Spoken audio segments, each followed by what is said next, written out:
Machiavelli didn't need whips. He didn't need blades. He didn't need dark dungeons or racks or blood. He had something better, the human mind, because he understood something that even the most brutal rulers never fully grasped.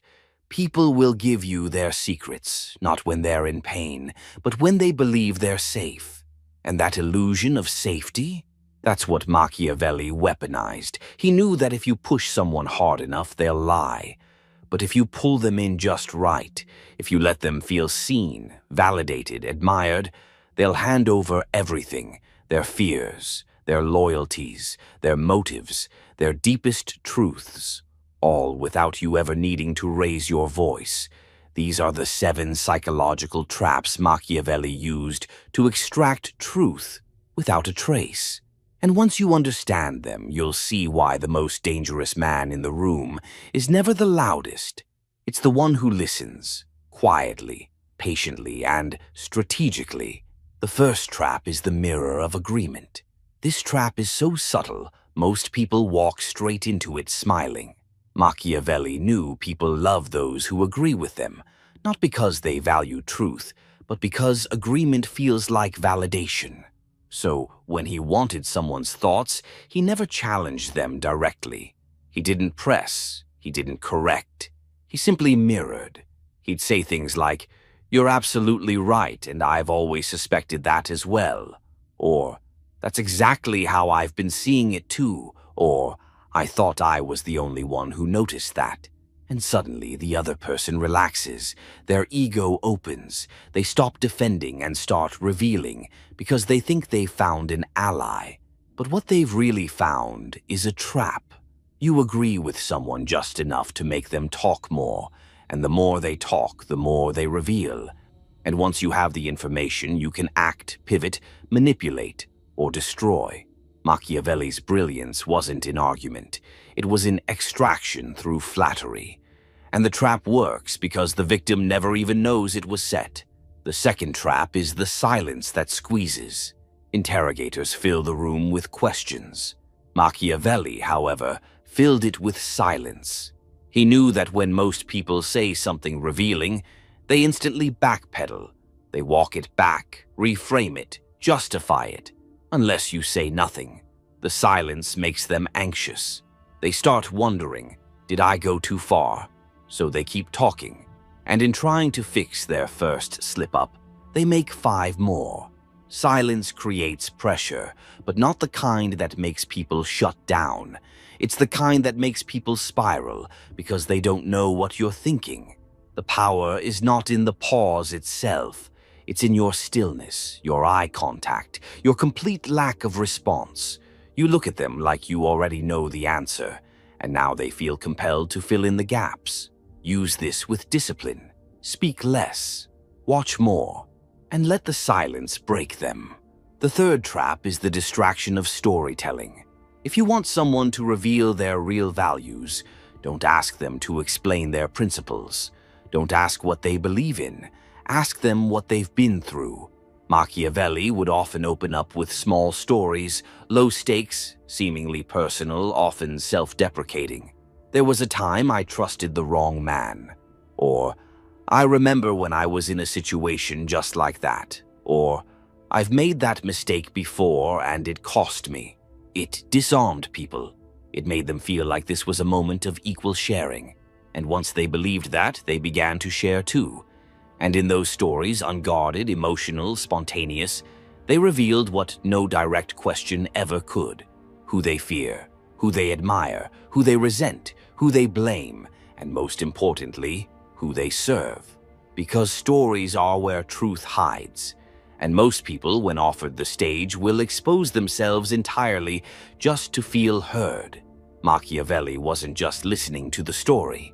He was tracking patterns, watching expressions, reading word choices, dissecting allegiances, all while the other person thought they were bonding. The fourth trap is the decoy confession, one of the coldest in Machiavelli's arsenal. He would fake vulnerability to test the other's boundaries. He might confess a sin that isn't real, an indiscretion, a betrayal, a doubt, something small but provocative. Why? Because when you confess something dark, people feel safe revealing their own darkness. They match your energy. They say, "You too?" And then they spill. But here's the twist. Your confession was a decoy. Theirs was real. And now you own the exchange. You've tricked them into thinking the conversation is balanced when in reality they've exposed something you haven't. And they don't realize it until much later, if ever. This tactic only works if you deliver it perfectly. Calm, subtle, quiet, not dramatic, not boastful. It must feel like a genuine slip of guarded truth. And once they take the bait, you've got leverage they can never take back. These first 4 traps don't rely on status. They don't require power. They don't even require intelligence. They require discipline. The discipline to speak less. The discipline to manipulate without threat. The discipline to sit still and watch people walk directly into your hands, thinking they're safe. Because Machiavelli knew that torture breeds resistance, but comfort breeds confession. So he made people comfortable. He made them feel important. He made them feel heard, admired, and safe. And then he listened. And what they gave him was everything he needed to control them or destroy them without ever lifting a sword. The remaining traps are colder, sharper, and more dangerous. And they go deeper, not just into the mind, but into the soul. Because there's a level of psychological manipulation most people never reach. Not because they can't, but because they're afraid to. Machiavelli wasn't, and that's why he won. The most effective manipulation isn't force. It's seduction through understanding. Not sexual, not romantic, but psychological. The kind that makes people feel seen, even as you unmake them from the inside. Machiavelli knew this.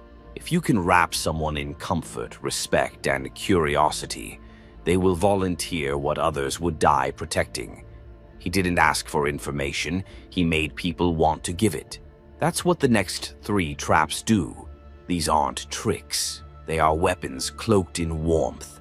Tactics so elegant, the victim feels flattered while they're being dissected. Let's continue. The 5th trap is the scarcity of judgment. This is one of Machiavelli's most overlooked tactics. When you want the truth, the last thing you should do is judge it. The more neutral you remain, the more extreme people become. Because here's the secret.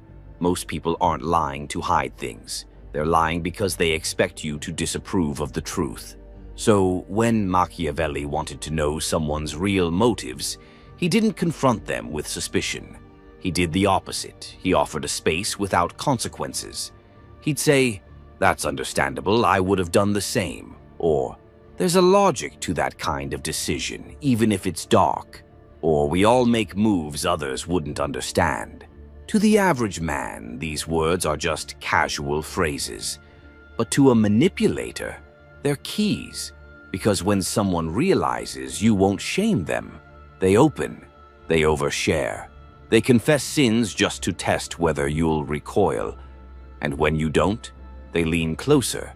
They reveal more. They start peeling themselves open for you, on their own. Machiavelli knew that judgment is a wall. Remove it, and even kings will speak freely. The most dangerous part? They leave those conversations liking you more because you made them feel accepted in their darkest moments. What they don't realize is you weren't accepting them. You were extracting them.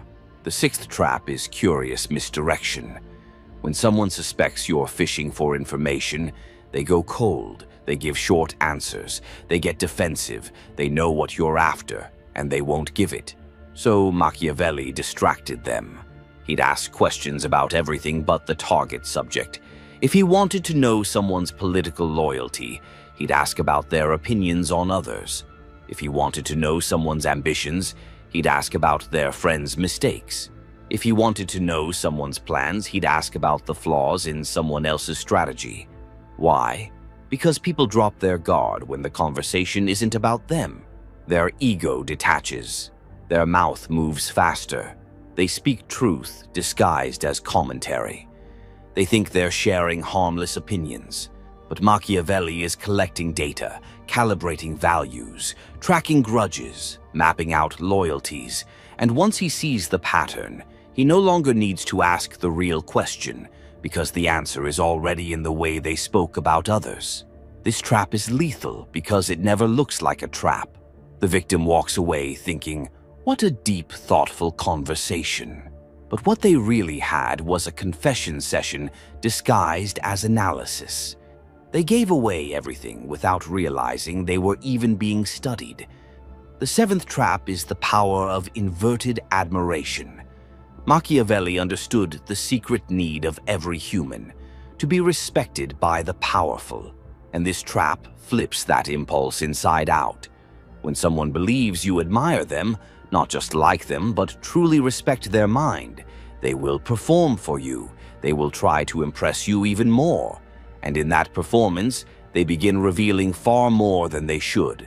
But here's the twist. Machiavelli used inverted admiration. He would casually praise someone's intelligence or subtlety in a specific area, like, "The way you handled that disagreement, only someone truly sharp would have seen that move." Or, "You remind me of someone I knew who was a master of strategy, ruthless but precise." Now the person thinks, "He sees me as a strategist, as a powerful mind, as dangerous." And what do powerful minds do when admired? They try to prove the image. They give more detail. They start showing their techniques. They offer examples. They volunteer truths they've kept hidden, just to reinforce your impression of them. And all the while, they're exposing the very tactics Machiavelli wanted to uncover. Because flattery doesn't just feel good, it becomes a mirror that people want to live up to. You tell someone, "You're very discreet," and suddenly they're proving it. You say, "You're the type who keeps leverage," and suddenly they're showing you how they do it. That's the genius of inverted admiration. You give someone a crown they didn't ask for, and they'll show you where they keep the kingdom just to prove they deserve it. By this point, the person sitting across from Machiavelli has no idea what's happened. They think they've been respected. They think they've been heard. They think they've been chosen. What they don't realize is that they've been dissected. Their loyalties mapped, their weaknesses identified, their intentions revealed, their leverage handed over. And Machiavelli never raised his voice, never threatened, never begged. He just listened better than they expected and made them feel safer than they should have felt. That's the most terrifying part. When people are tortured, they know they've been broken. But when they're manipulated like this, they leave the room thinking it was their idea to share it all. They think they still have control. But the truth, they lost it the moment they felt understood. And that's when Machiavelli smiled. Because the most dangerous secrets are the ones you give willingly, to someone who never asked directly, but always knew exactly what you needed to feel. And once you reveal those truths, there's no unraveling it. You've armed the quietest person in the room, and you'll never even realize it. By the time a person realizes what they've said, it's already too late. Because Machiavelli didn't just collect secrets, he converted them into leverage, into predictions, into weapons. You thought you were venting. You thought you were bonding. You thought you were admired. But you were being mapped, piece by piece, until your entire operating system was exposed. And now, even in silence, you could be controlled. That's the brilliance of Machiavelli's methods. He didn't extract secrets to possess them. He extracted them to build a blueprint of the soul, so that when the time came, he could bend your behavior without touching you. Let's break down how he used these secrets, how the traps weren't just for revelation, but for control. And more importantly, how he ensured you'd never realize you were being played. Once Machiavelli knew what someone feared, loved, hated, or secretly desired, he wouldn't react. He'd log it, because in Machiavellian strategy, reacting is for amateurs. Waiting is for rulers. So the man who revealed his fear of betrayal, Machiavelli wouldn't betray him. He'd just threaten isolation when the time was right. The woman who revealed she needed approval, He'd withhold praise, not to hurt her, but to make her chase it. The ally who admitted he hated being underestimated? He'd subtly highlight his irrelevance in public, just to force him to prove otherwise, and thereby act exactly as Machiavelli needed him to. This is the core of psychological warfare. You don't use the secret once.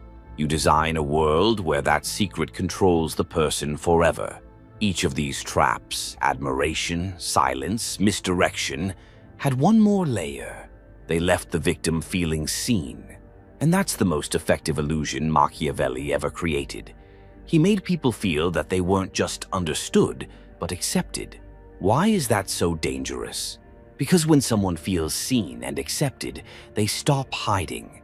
And when they stop hiding, they start relying on your perspective, on your presence, on your approval. And now you are no longer just the man who knows their secrets. You are the man who understands them. And what do people do for those who understand them? They serve, willingly, blindly, forever. Machiavelli didn't build followers. He built dependencies. Now comes the coldest move of all, the one that separates a manipulator from a master. You never use the secret immediately. Machiavelli would wait, days, weeks, months, sometimes years, because people forget what they've revealed, but Machiavellians never do. And when the moment was perfect, when the person was rising, or at their most confident, or at their most secure, that's when he'd deploy the truth they once whispered in confidence. Not as blackmail, not as a threat, as a reminder. You once told me something, and I've always respected that about you. Just enough to say I haven't forgotten. Just enough to inject a flicker of doubt. Just enough to make them realize he still has that. He still knows me. He still sees me. And now they behave, they comply. Not because of power, but because of history. That's the genius of delayed revelation. You don't need to punish. You just let the memory of your knowledge punish them on its own. Now let's flip the frame, because if Machiavelli used these tactics, so can others. So how do you defend against psychological extraction? Not by becoming paranoid, but by mastering emotional discipline. Here's how. Never explain your decisions emotionally. People don't need to know why, only what. Let silence become your default response to curiosity. When people dig, go still. Let them feel the void. Be boring in storytelling. Share only what doesn't cost you leverage. Casual facts, no emotion, no confession. Watch your need to be admired. If someone flatters you, they're testing your pride. If you bite, they know how to lead you. Never confess to be relatable. It doesn't build connection, it builds vulnerability. And once you give that up, you've handed over the steering wheel. And finally, train yourself to be okay with being misunderstood. Because every time you rush to explain, clarify, or correct, you leak a need. And once someone sees your need, they don't need chains. They already own you. Machiavelli never tortured, because he didn't have to. He extracted, not by force, but by making the victim volunteer the blade and hand it to him with gratitude. And the people he disarmed?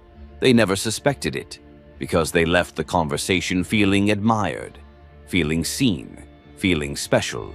But what they really were was decoded, reduced to data, stored like weapons, to be used when needed and only then. That's why the most dangerous person in the room isn't the one who speaks with authority. It's the one who asks calmly and listens fully. The one who sees you before you've even figured out who you are. The one who makes you feel safe while planting the exact trap that will one day decide your fate. The most devastating kind of power is the kind you never detect. It doesn't speak. It doesn't demand. It doesn't threaten. It listens. It calculates. And then, when it moves, it's already too late. That was Machiavelli's genius. He didn't wait for weakness. He designed it. And he didn't torture people for their secrets. He turned them into willing participants in their own undoing. By the time they realized what had happened, he didn't need to control them. They were already controlling themselves for him. And now we arrive at the final and most chilling element of all. How Machiavelli used these secrets not only to extract and control, but to rewrite reality itself.